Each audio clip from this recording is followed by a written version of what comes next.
Bill O'Reilly here, Wednesday, November 3rd, 2021. You are listening to the O'Reilly Update. Here's what's happening today in America.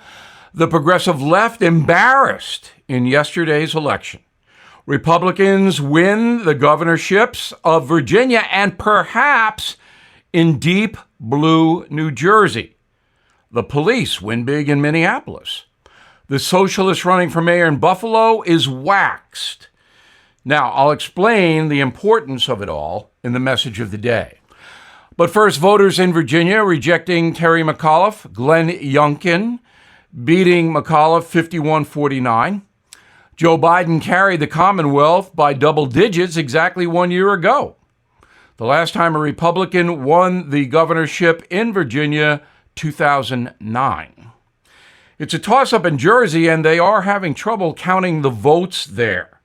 Too close to call with 97% already counted, but 100% should be.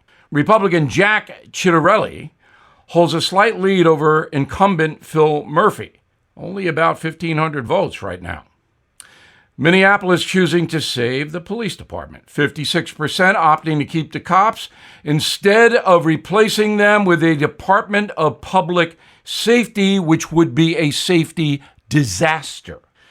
In Buffalo, New York, despite support from Bernie Sanders and Alexandria Ocasio-Cortez, India Walton, the socialist candidate for mayor, got murdered by incumbent Byron Brown, who was a write-in candidate because Ms. Walton beat him in a primary earlier this year. All in all, very bad day for the progressive left.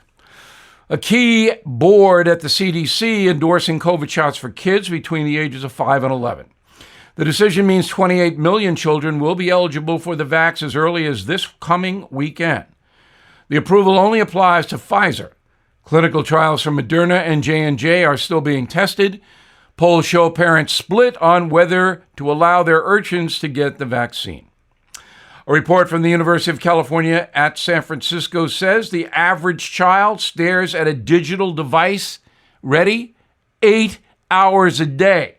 And that can cause all kinds of health problems, including obesity, poor eyesight, mental problems like anxiety and depression. Watch your kids, please.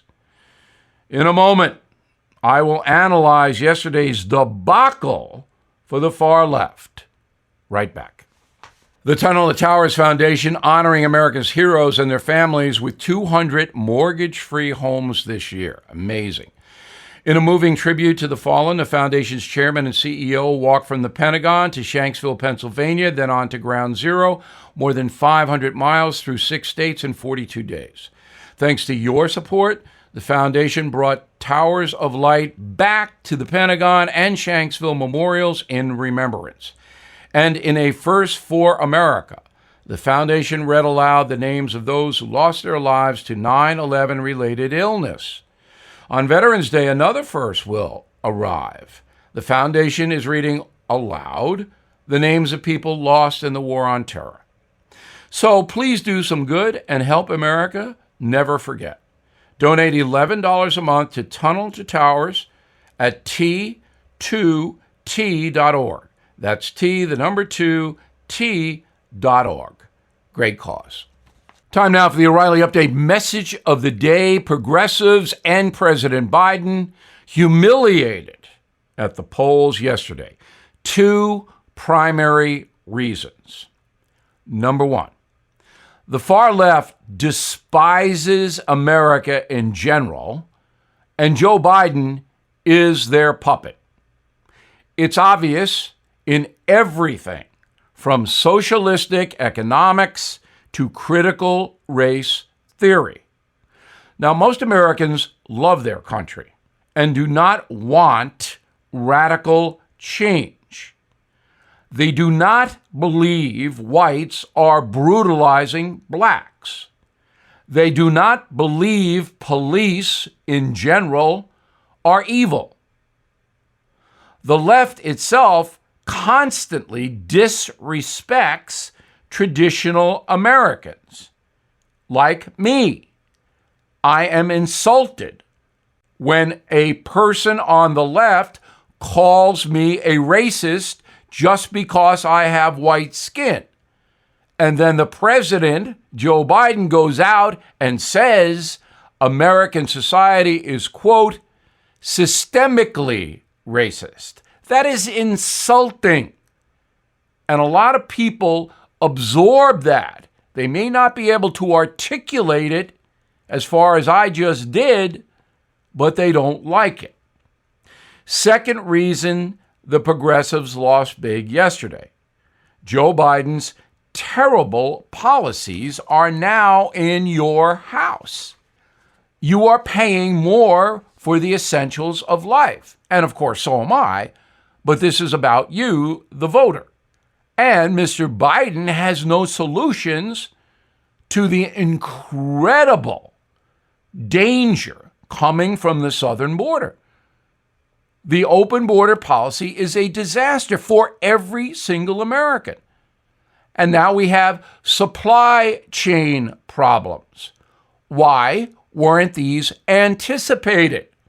Why did we not get out in front of those supply chain problems? Because President Biden is incompetent. And I don't say this in any party way. He's a disaster. I'm a simple man. I have one simple question. Give me one Biden policy, just one, that has improved the United States of America. Even Americans who believe in global warming and a massive amount of money to combat that, even those folks have to know that if China, India, Russia, Saudi Arabia don't cooperate in the worldwide climate change effort, it goes nowhere. So you damage your own economy for a dream? That's what Biden is putting out there. So all in all, again, two reasons: the far left insulting traditional Americans and Joe Biden being incompetent. Voters get that, and they went to the polls. The Commonwealth of Virginia is shocking. But if the progressives think it's bad now, wait till a year from now, the midterms. I'm Bill O'Reilly. I approve the message by writing it. For more honest news analysis, please go to BillO'Reilly.com. And in a moment, something you might not know. Are you looking for your next investment? Bill O'Reilly here. There are 7 reasons to look at the NRIA Real Estate Development Fund. Monthly cash flow payouts of 10% annualized. Bonuses to 21% targeted. They strategically locate in lower risk, high demand areas people want to move to. New construction is short on supply. Real estate affords diversification and safety from stock market risk. Their short and long-term strategy provides for steady returns right now. NRIA is an industry leader with a 15-year proven track record. So, if you've been sitting on the sidelines or want to diversify, start your due diligence at nria.net. Or you can call 800-800-1414. That's easy. 800-800-1414. An offer of securities is only made by the NRIA Private Placement Memorandum. Read it first. Past performance does not guarantee future results. NRIA is a real estate development firm. Learn more at nria.net. Now the O'Reilly Update brings you something you might not know. 64 years ago today, a stray dog from the streets of Moscow was launched into space. She would be the first animal to orbit the Earth. Here is the sad story of Laika, the Soviet space dog. The 3-year-old husky was selected because of her size and good health. At the time, little was known about the impact of space flight on living creatures. Engineers thought placing animals in orbit was a necessary precursor to humans. After the successful launch of Sputnik by the Soviet Union, October 1957, Nikita Khrushchev demanded another flight to honor the 40th anniversary of the Bolshevik Revolution. So, Laika was selected to head to space. Now, To adapt, the pooch had to be confined because Sputnik 2 was very small. So she was routinely kept in smaller and smaller cages for weeks. Very cruel. Some of those cages as tiny as 3 square feet. On November 3rd, the dog was fitted with health monitors that would beam her status back to Earth. Before being loaded onto the rocket, Soviet scientists kissed her on the nose, saying, quote, "The flying dog is a sacrifice to science, going on a one-way mission to the stars." That signaled that Laika would not be coming back. During the launch, the dog's heart rate skyrocketed to 240 beats per minute. Her breathing was extremely erratic. After 6 hours, no signs of life were detected aboard Sputnik 2. Researchers believe the canine died from overheating and asphyxiation. According to the very dishonest Soviet press, the dog survived for 7 days and enjoyed the ride. She reportedly passed away after being mechanically fed poison. But of course, that was not true. Laika suffered, and that was a shame. And here's something else you might not know. The space dog remains a national hero in Russia. Those wishing to pay their respects can visit the canine's official memorial in Moscow. Russians traditionally place flowers at the statue today, November 3rd. Back after this. Fellow Americans, Bill O'Reilly here. I'm sure I'm not the only one who's noticed the state of our great nation has changed dramatically, and with it, the world's rock-solid confidence in the U.S. dollar. Thanks to our government's out-of-control spending, many believe we'll see dark days ahead for the dollar. That's why today millions of Americans are putting a portion of their savings in gold and silver. And with their sterling reputation, American Hartford Gold is the only company I am happy to put my name behind. All it takes to get started is a short phone call, and they'll have physical gold and silver delivered right to your door or put inside your IRA.